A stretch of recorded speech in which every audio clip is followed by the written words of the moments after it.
Hello dear student. तो एक ये क्वेश्चन मैंने तुम लोगों को होमवर्क में सॉल्व करने के लिए दिया था।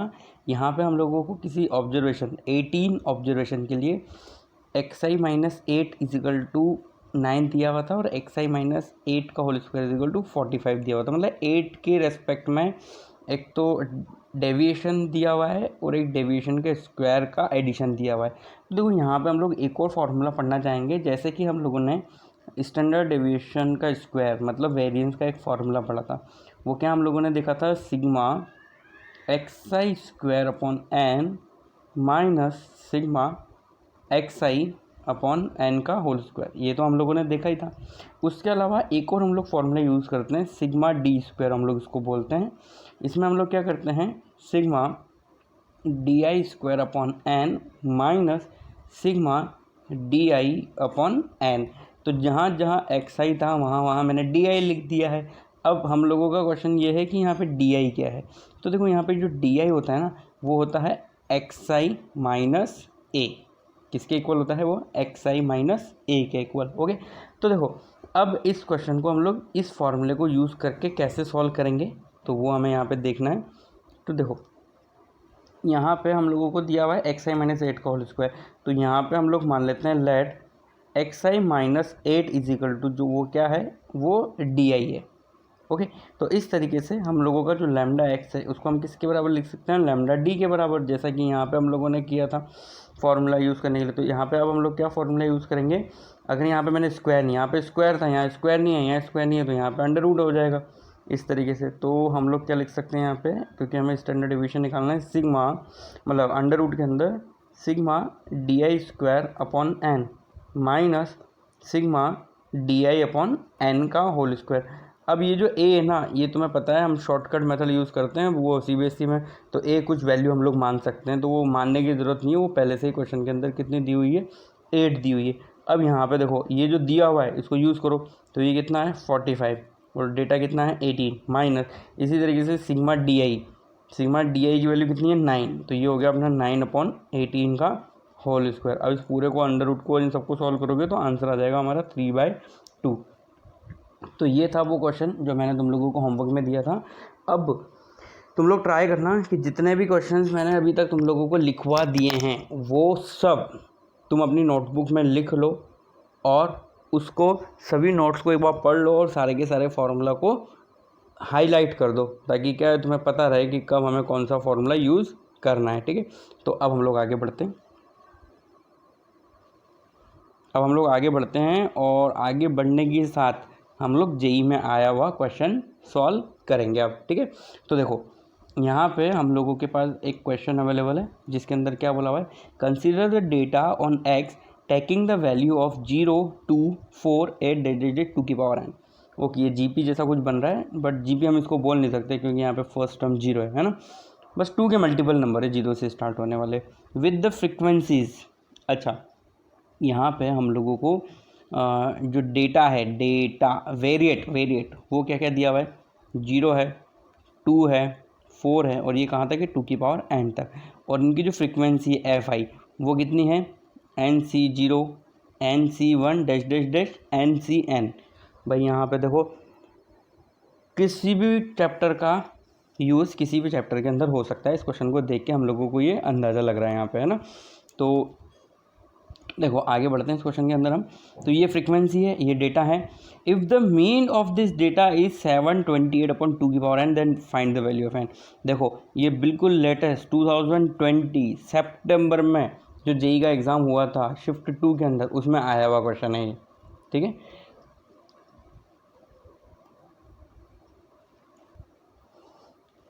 तो देखा जाए तो इस क्वेश्चन के अंदर कुछ भी नहीं है, बस एक्स बार निकालने का जो फॉर्मूला है वो हमें पता होना चाहिए, है ना। तो यहाँ पे क्या है, मीन ये दिया हुआ है, मतलब यही क्या है, एक्स बार है। मीन एक्स बार से रिप्रेजेंट करते हैं ना उसको, एक्स बार मतलब कि क्या, मीन। और उसका फॉर्मूला क्या होता है, नॉर्मली समीशन एक्स आई अपॉन एन होता है, पर फ्रिक्वेंसी भी यहाँ पे है।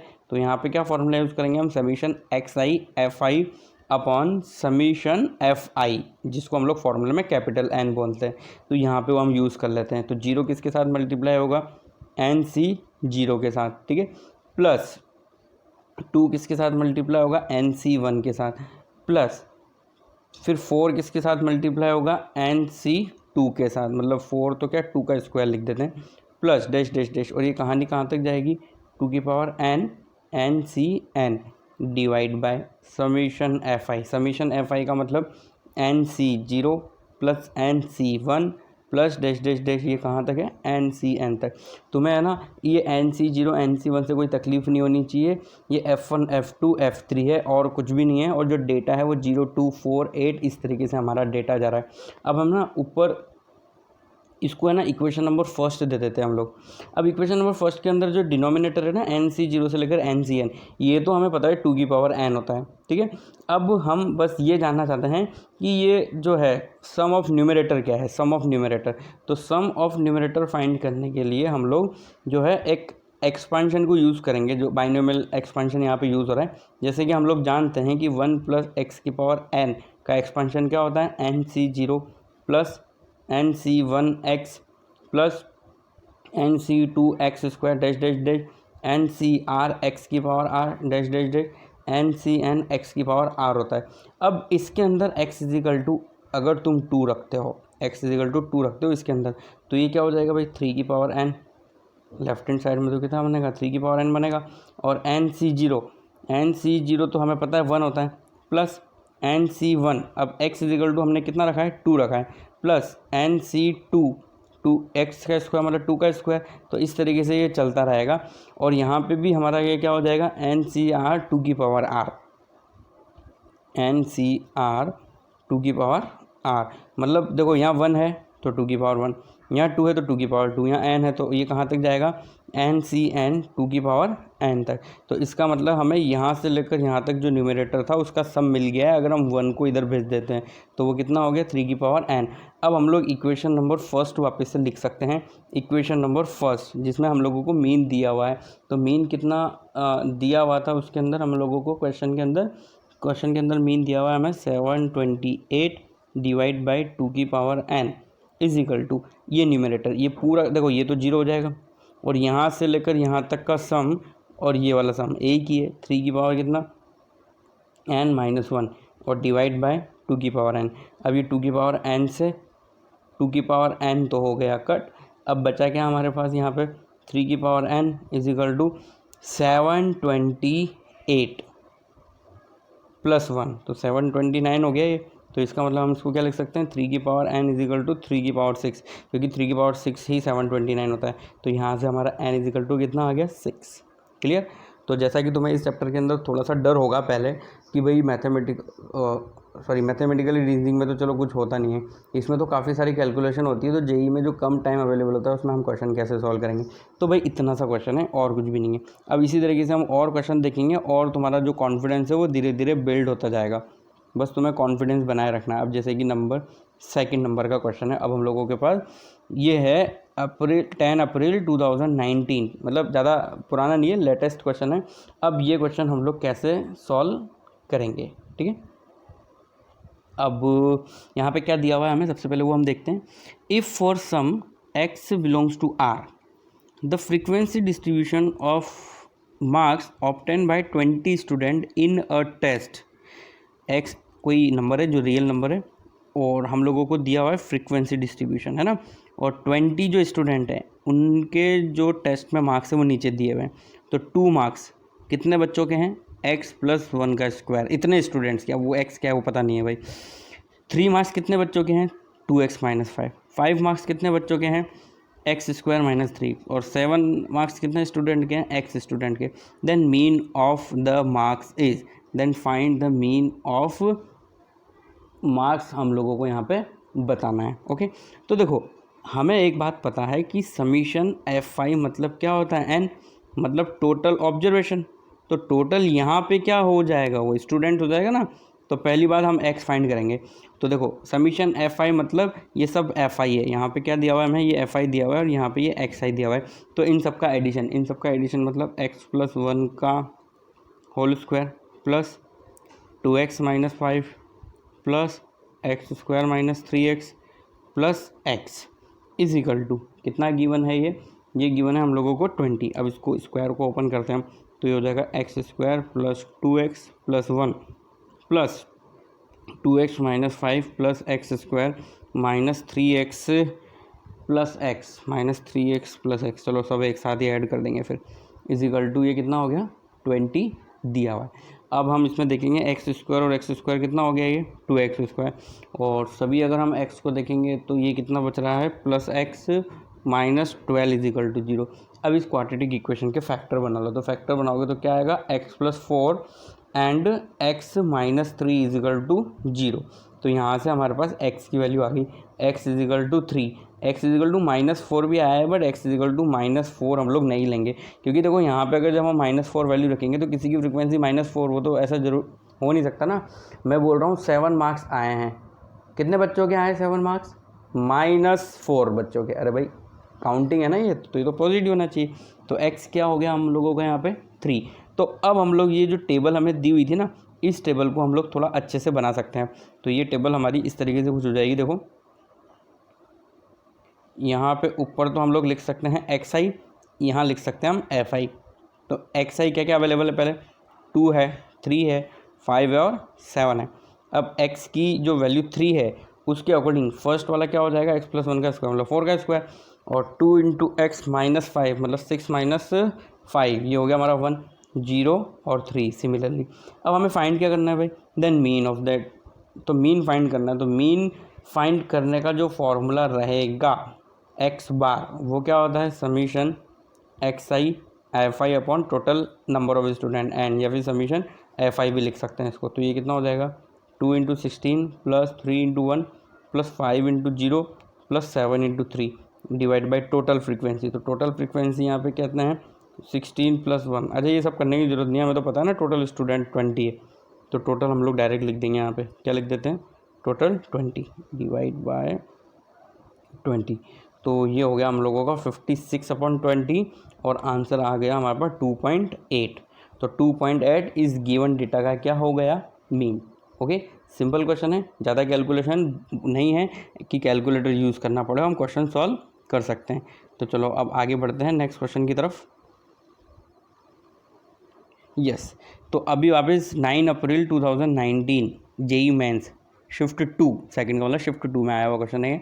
The mean and the median of the following 10 numbers increasing order 10, 22, 26, 29, 34, x 42, 67, 70 y are 42। Okay, तो है कितना ये 10, 1 2 3 4 5 6 7 8 9 10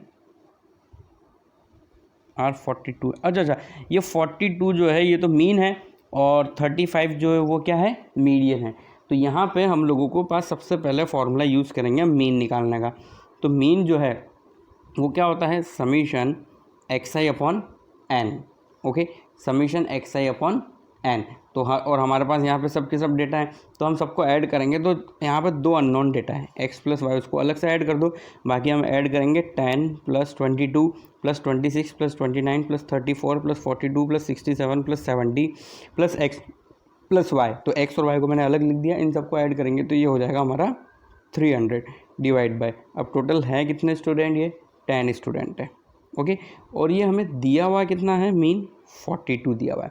तो है ना, ये 42 को इधर मल्टीप्लाई कर दो 10 से, तो 10 इंटू 42 420 माइनस 300 करेंगे तो 120 आ जाएगा। तो एक इक्वेशन आ गई हमारे पास x plus y is equal to 120। अब इसको इक्वेशन नंबर क्या बोल दो फर्स्ट। अब देखो मीडियन निकालने के लिए एक बार डेटा यहाँ पे लिख दो तो सही रहेगा। डेटा क्या है 10, 22, 26, 29, 34, x 42, 67 एंड 70 एंड y। देखें हो गए कि 10, 1 2 3 4 5 6 7 8 9 10। यस, तो देखो ये 10 है, मतलब n इज इक्वल टू 10 है, मतलब ये इवन है ना। तो अब हमें क्या करना पड़ेगा n/2 प्लस 1th नंबर का टर्म का मीन निकालना पड़ेगा। तो n/2 मतलब 5th, 1 2 3 4 5, ये है हमारे 5th टर्म और ये है 6th टर्म। दोनों का जो मीन होगा वही क्या होगा मीडियन होगा। तो मीडियन को अगर मैं कैपिटल M बोलूँ जो कि दिया हुआ है 35, तो वो किसका मीन होगा 34 और x का मीन होगा। तो इस वाली इक्वेशन से हमें x मिलने वाला है। तो इस वाली इक्वेशन से x कैसे मिलेगा हमें, 2 उधर मल्टीप्लाई हो जाएगा इससे, तो 35 से, तो ये कितना हो जाएगा 70 माइनस 34 करेंगे तो 36 आ जाएगा x की वैल्यू, तो x इजिकल टू कितना आ गया 36। अब ये इक्वेशन नंबर फर्स्ट के अंदर यूज़ कर लो, तो वहाँ से हमें y की वैल्यू मिल जाएगी 84। अब इसने पूछा क्या है, y अपॉन x बताओ। Now we can find the value of y upon x, क्योंकि हमें y भी पता है x भी पता है, तो ये कितना हो जाएगा 84 डिवाइड बाय 36। अब इसको 12 से कट कर दो, तो 12 से इसको कट करेंगे तो 3 टाइम और ये हो जाएगा 7 टाइम, तो आंसर हमारा क्या आ गया 7/3। अब 7/3 कौन से ऑप्शन के अंदर है, ऑप्शन नंबर डी में। क्लियर। नेक्स्ट क्वेश्चन अब हम लोग सॉल्व करने जा रहे हैं। तो देखो अभी जिस कैटेगरी के हम लोग क्वेश्चन सॉल्व कर रहे हैं ना, ये है arithmetic mean, geometric mean, arithmetic mean, median mean, ये सब निकालने से रिलेटेड, स्टैंडर्ड डेविएशन निकालने से रिलेटेड क्वेश्चन हम अभी थोड़े बहुत क्वेश्चन सॉल्व करने के बाद करेंगे। ओके, तो नेक्स्ट क्वेश्चन हम लोगों का किस तरीके से, और ये क्या फाइंड करने के लिए बोल रहा है, the mean of a set of 30 observation n बराबर 30, ऑब्जर्वेशन इज 75। तो देखो जो भी डेटा यहाँ पे दिया हुआ है तो वो सबसे पहले हम लोग लिख देते हैं, the mean of the set of 30 observation. तो 30 ऑब्जर्वेशन मतलब n इजिकल टू कितना है 30 और x बार इजिकल टू कितना है 75। Okay, if each other observation is multiply by, देखो है ना ये एक प्रॉपर्टी यूज़ होगी मुझे ऐसा लग रहा है यहाँ पे, सभी के सभी डेटा मल्टीप्लाई कर रहे हैं हम by a non zero number lambda, then each of them is decrease by 25।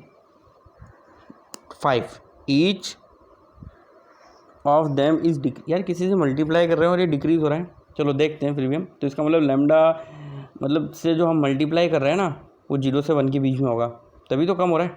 अब यार जैसे मान लो 5 है, अब 5 को तुम 2 से मल्टीप्लाई कर लो, 3 से मल्टीप्लाई कर लो, 7 से मल्टीप्लाई कर लो, तो वो 5 से बढ़ेगा ना।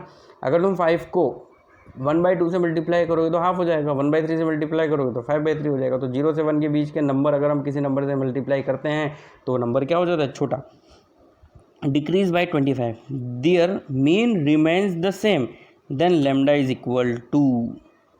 ओके, तो इस क्वेश्चन के अंदर ये हमें क्या दिया हुआ है इसमें कि ऑब्जर्वेशन 30 है और उनका मीन 75 है। अगर हम सभी डेटा को मल्टीप्लाई कर देते हैं, if each other observation is multiply by non zero number lambda, तो ईच ऑफ देम, तो सभी के हम लैम्डा से जैसे ही मल्टीप्लाई कर रहे हैं ना तो सारे के सारे 25 कम हो रहे हैं, मतलब 50 थे तो 25 हो जाएंगे, 25 थे तो क्या हो जाएंगे 0, then their mean remains the same. पर ऐसा करने से मीन चेंज नहीं हो रहा, तो बताओ ये लैम्डा है क्या। तो इस क्वेश्चन को देखो कैसे आगे बढ़ाएं।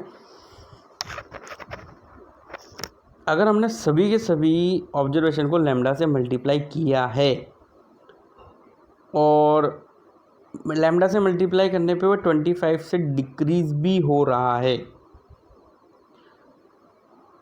तो इसका मतलब मीन अभी भी जो है वो क्या है 75 है। न्यू मीन भी क्या है, न्यू मीन वो अभी भी क्या है 75 ही है, और जो डेटा है डेटा वो xi माइनस 25 हो रहा है, ऐसा दिया हुआ है ना। तो अब हम कैसे कर सकते हैं इस क्वेश्चन को, सभी के सभी डेटा ये किससे मल्टीप्लाई कर रहा है, लैम्डा से, और लैम्डा हमें फाइंड करना है।